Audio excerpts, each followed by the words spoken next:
গ্রেপ্তার হয়েছেন আলোচিত বাংলাদেশি পর্ন তারকা যুগল।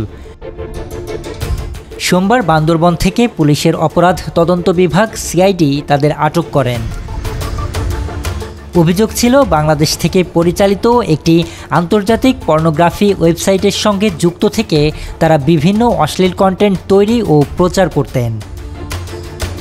সিআইডি জানায় ওই দম্পতি বিদেশি একটি ওয়েবসাইটে নিয়মিত পর্নো কন্টেন্ট আপলোড করতেন। তাদের পরিচালিত ওয়েবটি বিশ্বের জনপ্রিয় পর্নো সাইটগুলোর মধ্যে একটি শীর্ষস্থানে উঠে এসেছে। জানা গেছে ওই পর্ন তারকা যুগল বাংলাদেশে বসে ভিডিও ধারণ, সম্পাদনা ও আপলোড করতেন এবং এর মাধ্যমে বিপুল অর্থ উপার্জন করেছেন। বাংলাদেশের পর্নোগ্রাফি নিয়ন্ত্রণ আইন 2012 অনুযায়ী এটি উৎপাদন ও বিতরণ একটি ফৌজদারি অপরাধ।